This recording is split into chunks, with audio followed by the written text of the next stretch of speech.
All right, guys. So if you watched my last video or two, you know I've been sending a bunch of cards off, just testing out HGA since everything else was sort of a closed down.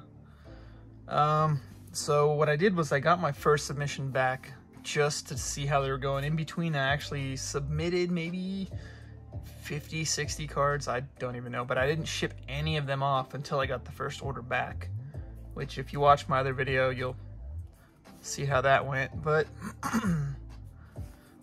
this time I just got this in. I didn't even open it. So I'm going to show you. This is what it looks like when you get it back. They got this little security seal on there. Just kind of blacked out my stuff, but you'll see right there. Hybrid grading approach. Just a little box here. So let's go ahead and get into this. I think this submission only had about 5 cards. My bigger submissions come back, I think, this week sometime. I've got a lot of orders just out there. There's more tape. All right, let's cut this open. And there's a lot of companies out and more coming out as we speak. And I've seen a lot of flack from all kinds of companies, but so far, just grading wise, I've seen some of the best results come out of HGA just because they grade similar to BGS. There's a lot of people that like SGC just because they've been around for a bit too, but I've seen some horrendous 10s come out of that place. So, all right, so let's see, what do we got here? Make sure I don't look at any grades just right off the bat. Yeah, I think the grades are right on top. So what it is, it's some bubble wrap. It's got that right there. I'm gonna try to flip the cards over so we don't see the grades.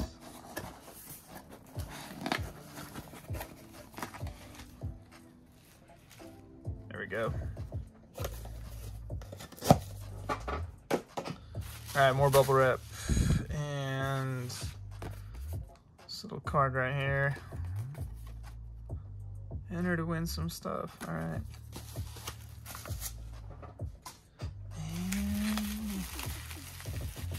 And I sent so many cards, I'm not even sure what came back in this one. Let's find out.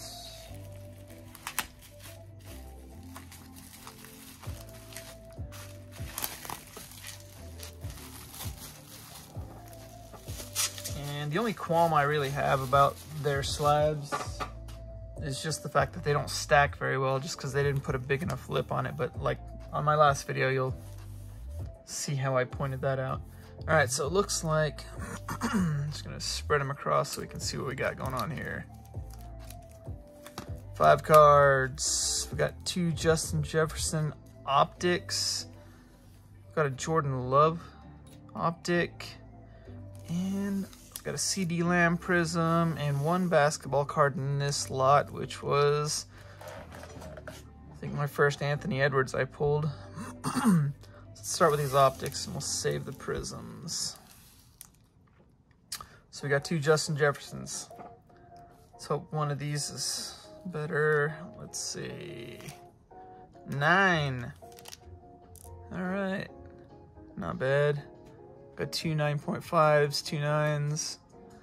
And this is actually his bronze insert. I think it looks pretty good. What did they get me on?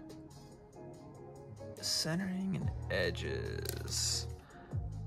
Yeah, I mean, it's definitely off on centering.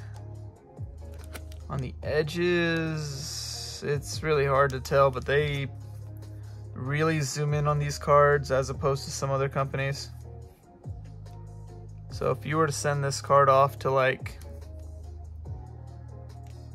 what is it, PSA or something, edges wouldn't be as scrutinized, but let's see what's going on here. Anyway.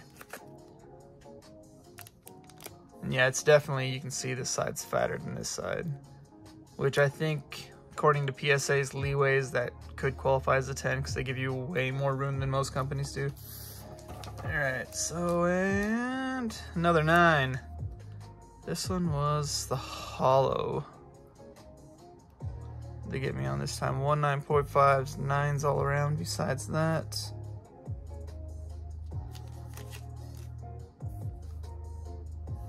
So, alright. 2 Justin Jeffersons, Jordan Love. Give me something good for my quarterback. And 9. Oh, you're killing me. Alright, we got an 8.5 on edges on that one. Which honestly, I can actually just flat out see it through the case right here. If you look at it, that edge looks a bit rough. I mean, it's more of how Panini cut that card against the hollow, which kind of sucks. So that hollow just kind of makes it more pronounced. It's slightly jagged. What else? Centering, yeah. All right, 3 9s so far. It's not looking good. CeeDee Lamb, what do you got for me? 9. That is a pretty card. It's orange disco, edges once again. But we got 9.5s all around besides the edges. Those edges really kill you. I guarantee you if I send this card off to PSA, it's a 10. Oh, but that sucks. All right, stack that up here. All right, something better than a 9 for Edwards. Oh, it's a 9. That's a red, white, and blue prism. Ain't no 8.5s at least here. We got 3 9s and a 9.5. Yeah, they'll get you on edges every time if there's anything rough on there. So what I started doing before I submitted some of these, because I noticed it on some of my other cards from the old submission, which were these right here, which I did get 2 9.5s in the last order.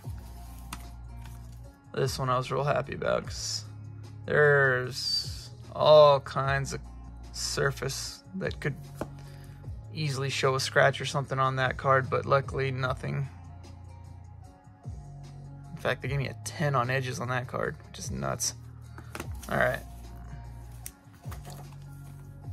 But yeah, so here are my other 3 cards I sent off. All 3 Herberts, and I think this one got a 9.5 on edges, so not that one. This one got a 9. I think if you look at it, sometimes you'll just get some of the little cut phrase. Yeah, there you go.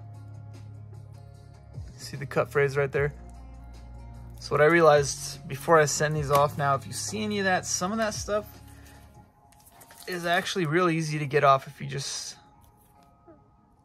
very gently just kind of rub the edge. You don't want to like damage the card, but if it's just like some basic cut phrase, you can probably get it off, unless it's actually the card that's jagged.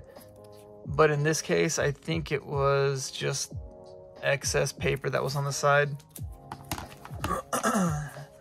All right, so that means out of the first 10 cards I sent off,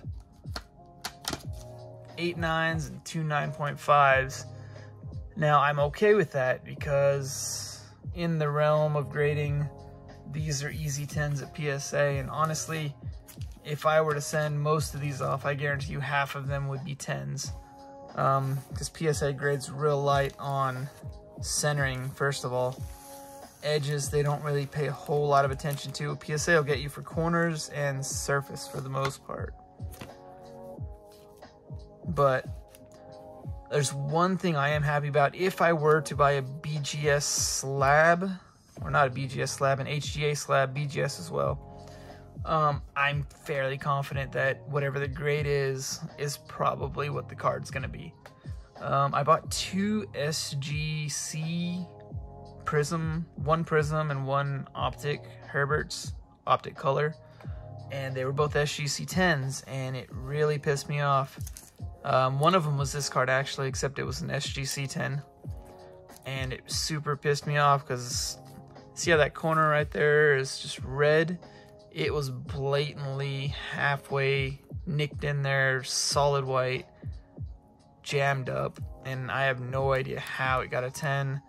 On the optic color, I can't remember what color it was at this point. but there was clear staining just along the bottom of the card. Edges or the corners were slightly dinged up. So it's stuff like that they grade super easy on that stuff. And if you're a flipper or you're just trying to resell, yeah, go ahead. Submit your cards, get some 10s, flip them real quick. But if you're gonna buy or collect cards, I'd rather have someone who scrutinizes the hell out of them, so when I get my card, I know that, yeah, the edges might be messed up, the surface could be messed up, and if they graded it hard, at least I'm prepared to not see more than what they graded for, so. Or more damage than what they graded for. So yeah, overall, people I think aren't happy because they're not getting all these 10s from everything they send in, but that's not what you're supposed to be. You're supposed to be sending it in, getting what is actually wrong with the card, which is also why I'm glad that they put the subgrades on everything. So it's really jaded at the moment that everyone's just out here looking for these 10s when some of these 10s aren't actually perfect cards. So the number itself isn't a big deal to me. To me, getting a card, even though this is a 9, I'm super happy with it because I know the only thing really wrong with it is maybe some of the edging, corners, and other than that, it's like visibly to me it presents well, and that's what matters to me. There's nothing actually, you won't get a jammed up corner and get a 10 or a 9.5. If it's got a jammed up corner and you send it to HGA, you're probably getting an 8. So, or maybe even less.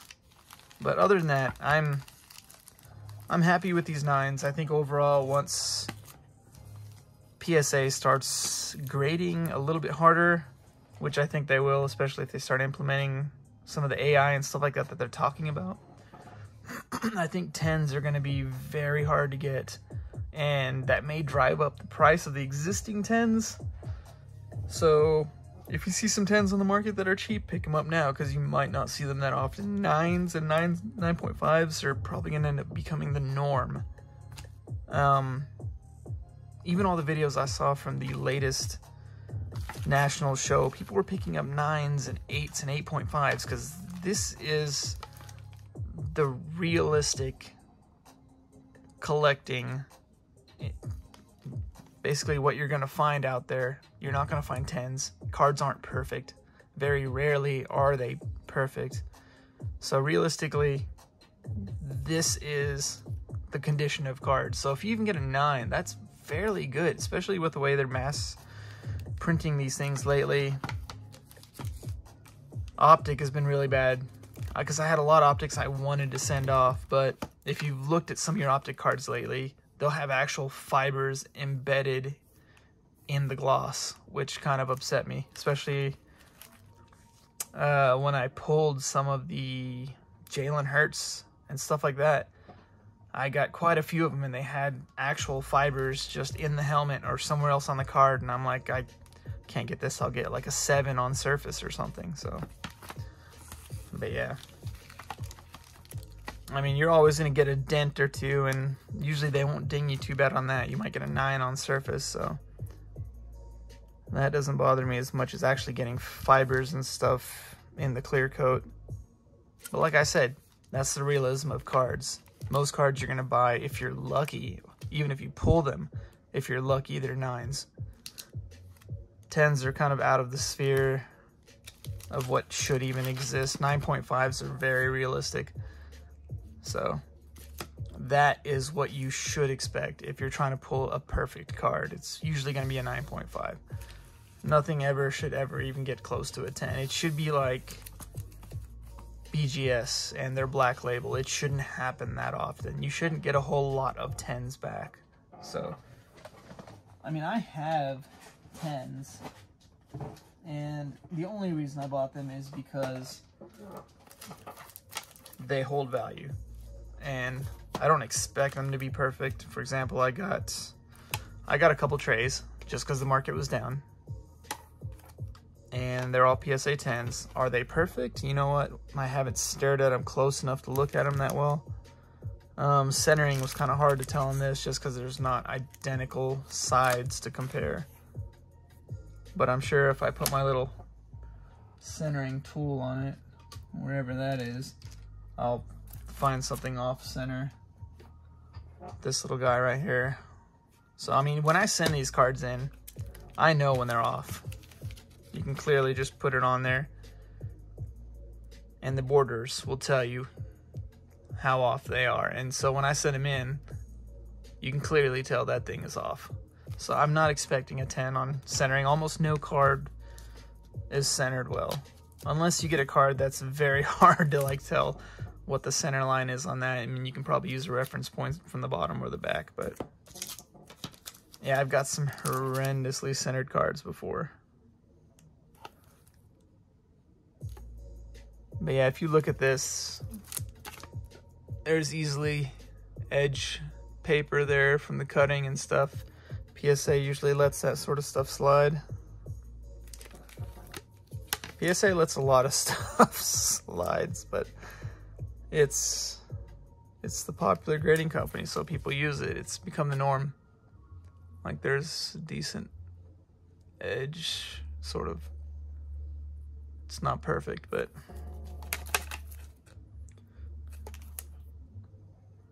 and that corner definitely looks like it's got some sort of extra paper on that corner, slightly whitening. So stuff like that, yeah, you're probably not going to get a 10 if you send it to BGS or HGA. SGC will easily let that slide. But like I said, do you want a 10 or do you want a perfect card? Now, if you're going to flip it, yeah, take the 10. If you're going to buy one for your collection, yeah, you're going to want a perfect card. So got those. I've got one card. Let me look at this one. Oh, shook up my camera. So I've got my Luca here. I got a PSA 10. The only reason I bought a PSA 10 was it holds its value for now. For now, that being the key phrase. At any point, PSA can get dethroned. It was just the first. It was the cheapest. People were sending cards there. Now that it's not the cheapest and it's not easy to send cards, who knows? This could be the norm. We don't know. Eventually, everything is going to become normalized. Grading is going to become a thing where people actually scrutinize between companies what the cards look like. And that's going to become a big thing. And let me see on this card.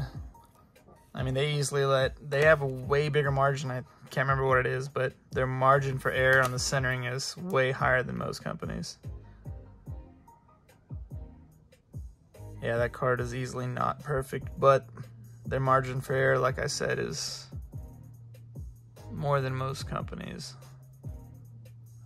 Well, this camera's playing tricks because I can easily change it, so it's hard for you to look at it. But anyway.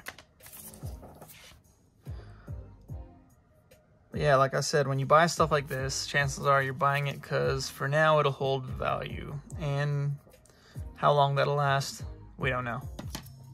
But I know for now it's liquid. I can sell these pretty quickly just because it's a PSA 10. But like I said, as cards come and go the next few years, I'm pretty sure these are going to become non-existent for everything that's like 2021 and forward. So if you can get a 10, yeah, fine. Go find all the 10s you can that are decently priced because they may or may not exist going in the future. But yeah, that is my new HGA submission. I've got about another 40-50 cards coming back in the near term, so we'll see how that goes. And I do like the way they grade. I like their labels. I think the other only harp people had on them was if you look real close. It's not all the time. This one doesn't look bad. But some of the labels they sent out have almost like a pixelation to it. So, yeah, some people are about that, so it doesn't bother me a whole lot. All the ones I got here are Splash. I think the next order, I actually did some custom labels, so I'm kind of excited to see what that looks like. So yeah, these were all just Splash to, I think, match the cards. Which I think these look fantastic compared to this. This is really boring to me. I think this presents better if you've got it sitting somewhere. So, yeah, that's my latest review for this submission. It was only 5 cards, and like I said, I've got like 50 more coming back. So, get ready to see all those. So, I'll see y'all in the next one.